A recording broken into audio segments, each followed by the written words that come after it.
Totoo bang may Diyos? Paano mo nasabi? Dahil sabi ni Mama, ni Papa, ng Christian Living teacher namin, sabi ni Father, sabi ni Ministro, ni Brother. Pero sa sarili mong pananaw, totoo bang may Diyos? Good day, si Sir Mark ito. Talakayin natin yan sa series na ito. Is there really a God? Does God exist? Do we really have God? If there is a God, why is there still evil? If there is a God, why does He allow suffering? If God is powerful, all-knowing, present everywhere, why there is Satan? Ang theodicy ay isang philosophical at theological na konsepto na tumatalakay sa problema ng reconciliation sa pagkakaroon ng kasamaan at pagdurusa sa mundo sa paniniwala na may isang mabuti at makapangyarihang Diyos o benevolent at all-powerful God. Sa madaling salita, hinahangad nitong tugunan ang tanong kung paano nangyayari na sa isang Diyos na sinasabing mabuti at makapangyarihan sa lahat ay pinapayagan ang kasamaan at pagdurusa. Mula sa salitang Griego, kapag pinagsama natin ang dalawang salitang ito, theos at dike, ito ay magiging theodike, na may kahulugan na ang katarungan ng Diyos o ang paghatol ng Diyos.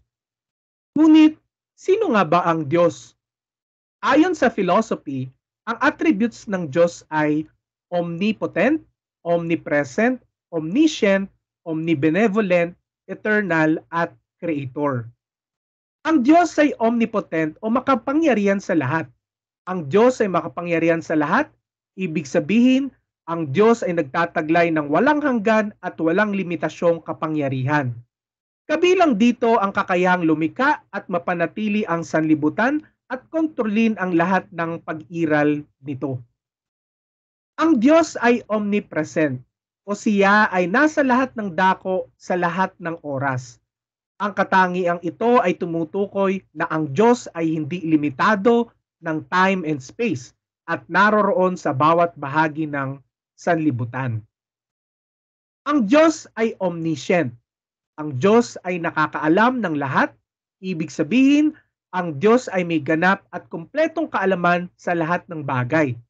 Kabilang dito ang kaalaman sa nakaraan, kasalukuyan at hinaharap. Gayon din ang mga iniisip at intensyon ng lahat ng nilalang. Ang Diyos ay omnibenevolent. Ang Diyos ay napakabuti o ganap na mabuti sa moral. Ang katangiang ito ay inilalarawan sa pamamagitan ng pag-ibig, kabaitan, habag at pagnanais para sa kapakanan ng lahat ng nilikha. Ang Diyos ay eternal o walang hanggan. Ang Diyos ay tinuturing na nasa labas ng mga limitasyon ng panahon, siya ay walang hanggan. Ang Diyos ay walang simula o wakas at umiiral sa labas ng temporal na usapin at namamahala sa lahat ng nilikha. Ang Diyos ay creator o tagapaglikha. Siya ang pinagmulan at lumikha ng sanlibutan. Ang Diyos ang nagdala ng mundo mula sa wala o creation out from nothing o creation ex nihilo. Hinubog ito ayon sa kanyang banal na kalooban. Pero kung ang Diyos nga ay all-powerful, all-present, all-knowing, all-good, eternal at creator, bakit may kasamaan sa kanyang nilikha? Bakit hinahayaan niya ang suffering? Kumbaga, isang click niya lang naman, wala na ang suffering. Bakit may Satanas? Hindi ba kayang-kaya niya itong tanggalin sa isang iglap? Kasi nga si God ay all-powerful, all-present, all-knowing, all-good, eternal, at creator. Ang mga naturang tanong ay tinatawag sa filosofiya na the problem of evil. Ayon sa pilosopong Aleman o German na si Gottfried Wilhelm Leibniz, tayo ngayon ay nasa pinakamahusay sa lahat ng posibleng mundo, o best of all possible worlds. Naniniwala siya na ang Diyos bilang all-knowing at all-good ay sadyang pipiliin na likhain ang mundong ito mula sa pinakamahusay sa lahat ng posibleng mundo. Ang pagkakaroon ng evil at suffering sa mundong ito ay umiiral para sana higit na maunawaan natin ang greater good. Kumbaga, Sa ibang sabi, mas maunawaan natin ang puti kung may itim, mainit kung may malamig, meron o wala, mabuti o masama. Naunawaan natin ang kasiyahan dahil naranasan natin ang opposite nito, ang kalukutan. Ang pagkakaroon ng evil at suffering sa mundong ito ay naririto upang higit na maunawaan natin ang opposite nito, ang kabutihan.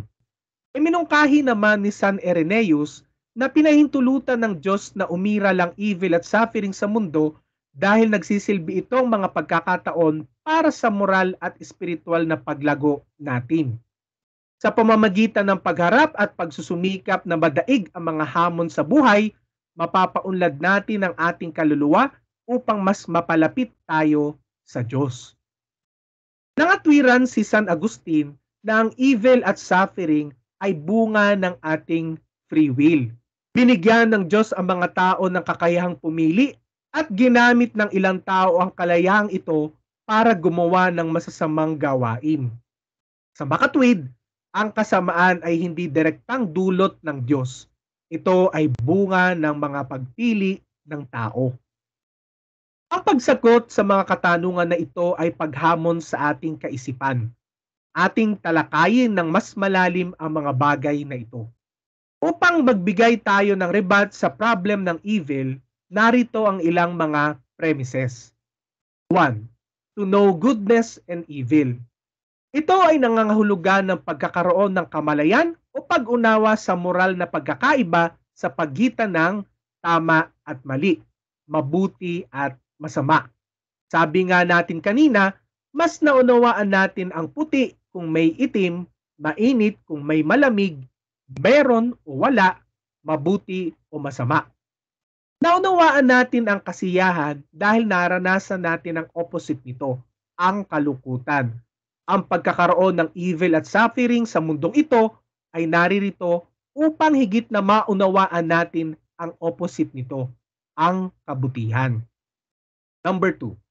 Catastrophes belong to natural world.